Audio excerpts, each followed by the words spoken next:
What's up, everybody? I just wanted to kind of take a moment to expand on my Tenet review, which I hope you've seen by this point. If not, I'll have it linked in the description. Tenet is kind of complicated, but at the same time, not the most complicated movie that Christopher Nolan's ever made. It's actually pretty straightforward as far as its premise goes. But once all the timey-wimey stuff starts happening, it's kind of hard to exactly follow the plot itself, and the ending is kind of open-ended. So I wanted to sit down and explain this to you. I'm sure you've seen plenty of Tenet explained videos, probably by Looper, by Screen Rant, by CBR, stuff like that. I haven't watched any of them. I don't usually watch videos that are meant to explain the endings of movies, mostly because that is a person's perception of the movie, and I want to have my own. And sometimes I don't make ending explained videos because I don't understand the ending enough. But I think this is a case where I do have a pretty good idea of what happened, and like I said earlier, this is my perception, this is my interpretation of how it went down.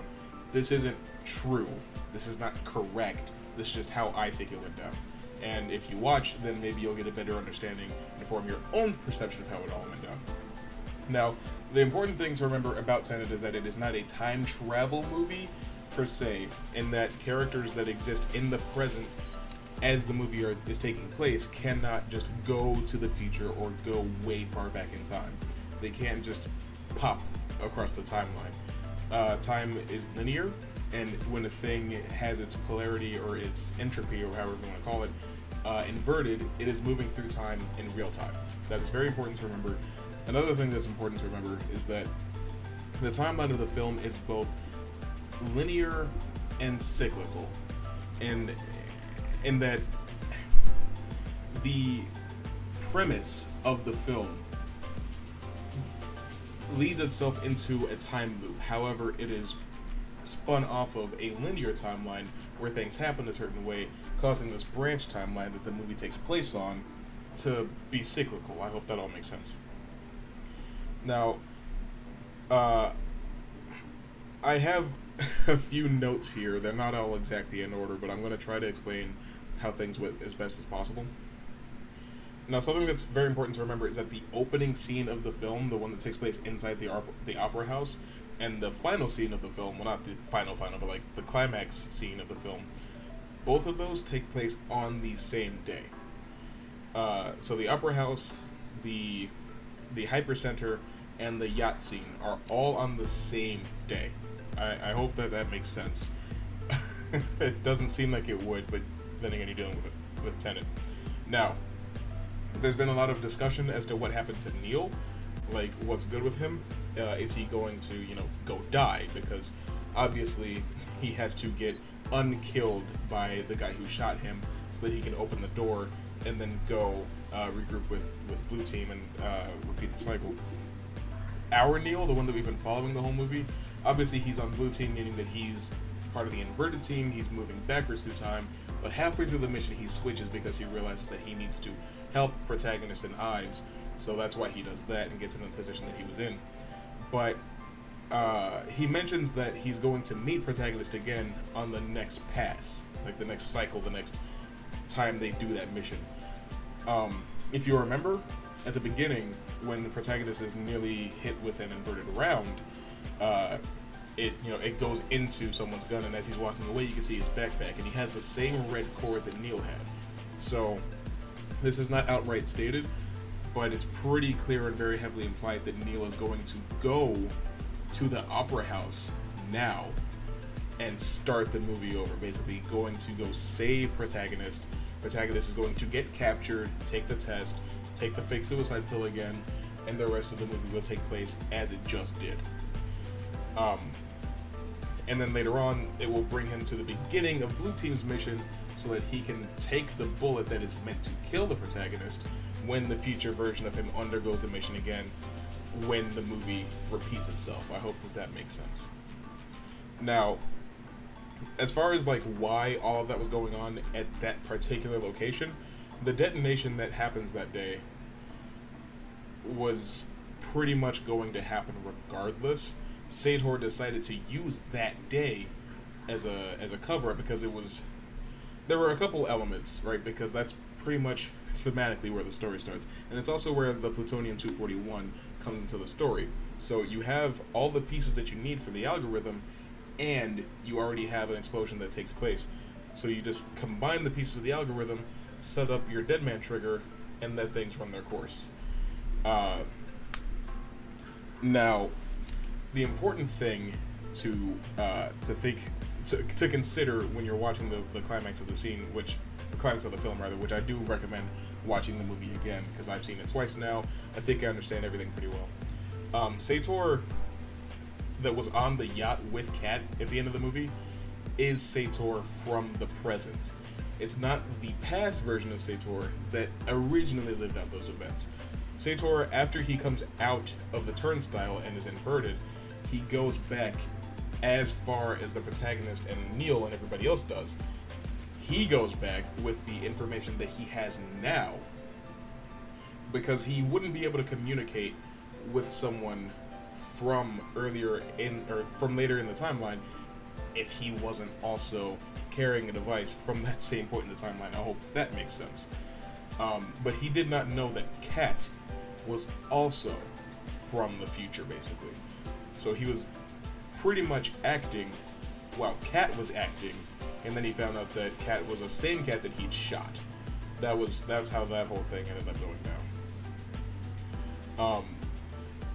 Now, one thing that's kind of interesting is that they say that he develops a dead man trigger because he's dying anyway, and when he dies, he wants to take everybody with him because he's depressed over not being able to have Kat.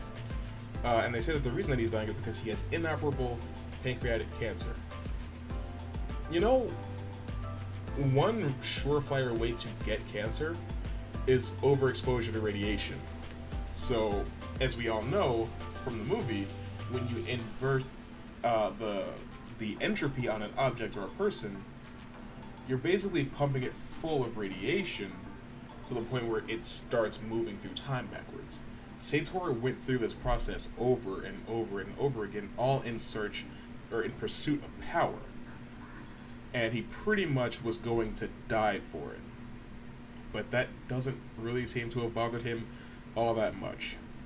Now, I am going to speculate for a bit here. I've kind of gone over all the stuff that I know for sure.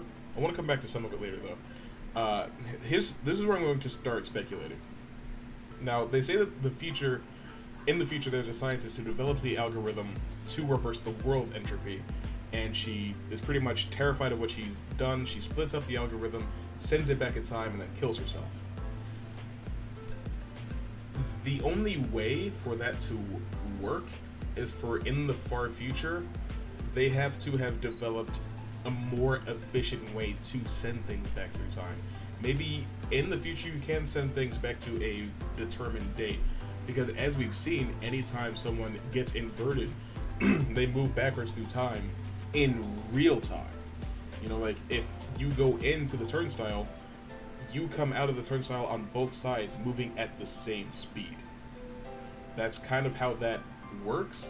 And to say that she sent a piece of information hundreds of years in the past, they would have had to take actual hundreds of years. So surely they, I don't know who's texting me, but surely they have to have come up with some way to make that a bit more streamlined and a bit more efficient, because otherwise it would have never worked out. Now, what I think is interesting is that the protagonist somehow found out about this entire scheme in the future, where the people, you know, the nameless, faceless they, who want to destroy the past by reversing the world's entropy in the past, he finds out about all of this, and he creates the Tenet group, basically, as a way to get himself into position to stop Sator. So, you know, he would have needed Neil's tactical thinking and his brains, and his espionage skills. Would have needed Priya's connections, since she's married to an arms dealer, basically is an arms dealer. The female scientist from the beginning, her analytical abilities are very important. And then Ives, the Australian guy, his paramilitary resources were pretty much paramount to getting the job done in this movie. Now, it's unclear as to how long protagonist lives. Like, at one point in the future, he sets these things in motion. and it's also not. It doesn't commit to the grandfather paradox or the bootstrap paradox.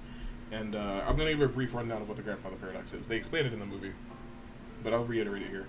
If you were to go back in time to when your grandfather was a young man and kill him, how could you ever be born and exist to commit the act?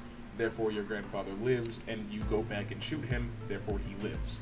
There's no answer to that, and the same thing applies to the bootstrap paradox, which is, for example, say that you one day receive a book in the mail.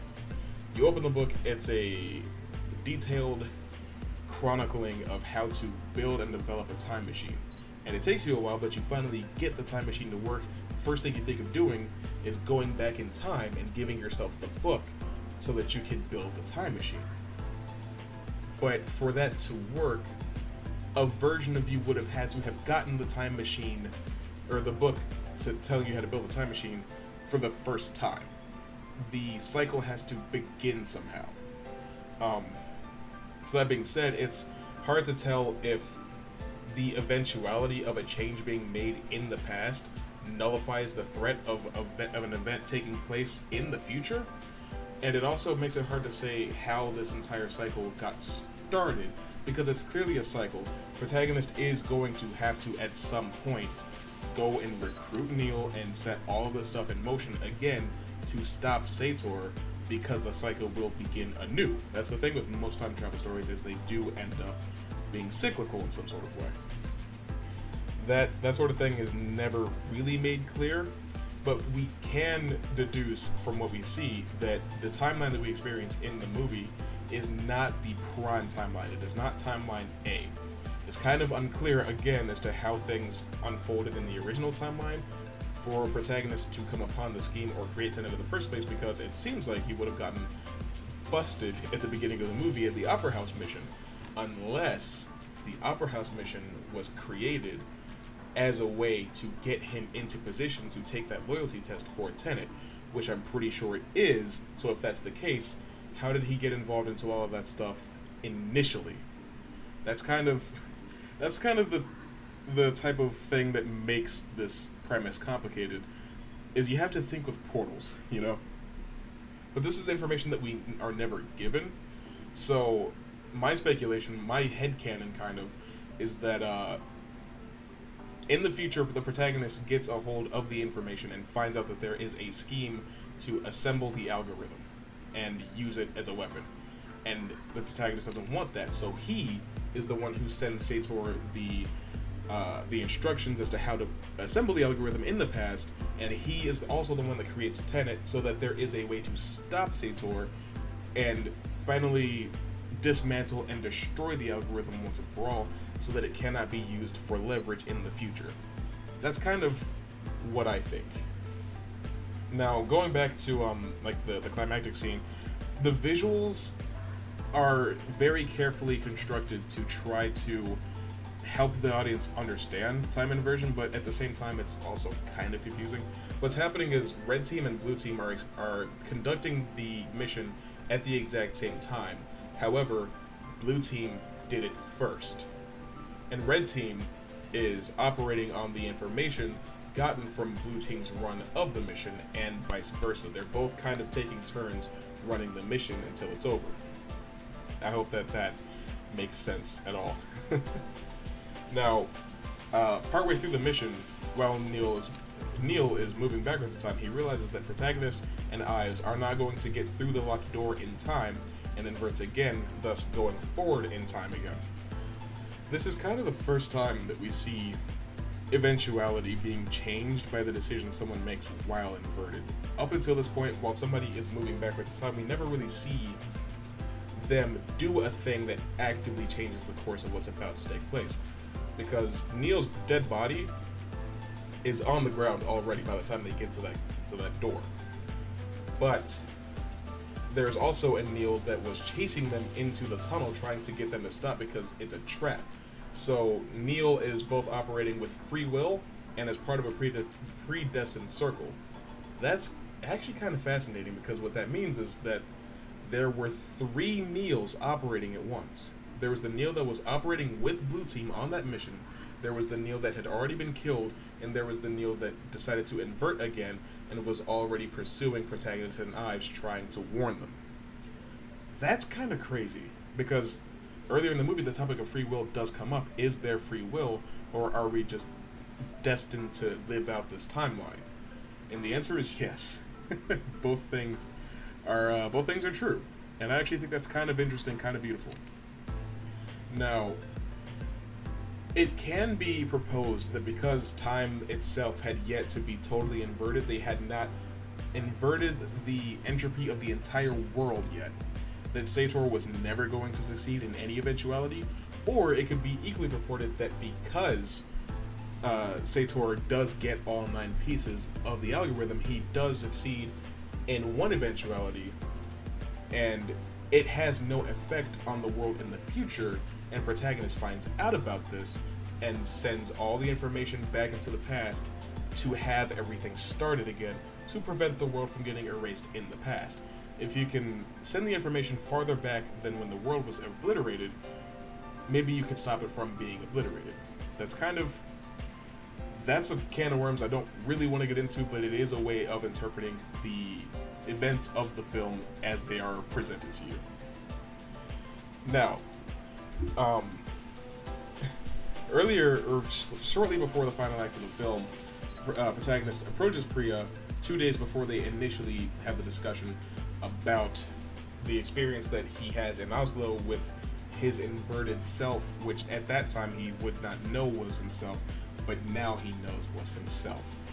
And he tells her to give him and Kat more information on this go-around, which actually helps them solve the big problem, save the day, all that stuff. And because Priya had to clue Kat in on stuff that she was not supposed to know, she wants to have her taken out, and that's why John, I call him John because that's the actor's name. That's why the protagonist was there to confront Priya, because he knew that that was going to happen, because he was clued in by a message from the past that Kat left.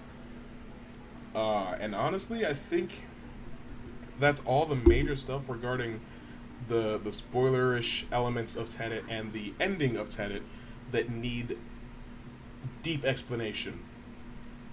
I think Tenet is a brilliant film. I don't think that Christopher Nolan is a brilliant filmmaker by virtue of creating intentionally misleading and confusing and convoluted stories and weaving them together in a non-linear fashion, but I do think that this film is simple in its complexity and complex in its simplicity in just the right way, to where if you think about it, it stops making sense, but then if you think about why it doesn't make sense, it all starts making sense again. I realize how pretentious that sounds, but honestly, I think Nolan did a very good job of covering his own tracks with this movie. And most movies that deal with time travel or, time manipulation don't do a very good job of upholding their own rules. This movie absolutely nailed it. Upon watching Tenet a second time, I have determined that my old rating is invalid and it is absolutely worth buying on Blu-ray. I will watch this movie many, many more times. I will study this movie, and I will use what I've learned from it in my filmmaking career in the future. I absolutely recommend seeing Tenet. This is my favorite Christopher Nolan film now. It finally beat The Prestige. But yeah, I hope that my answers as to how the ending and the overall story could be explained to your satisfaction. And that's all I got for you this time, and I'll see you very soon.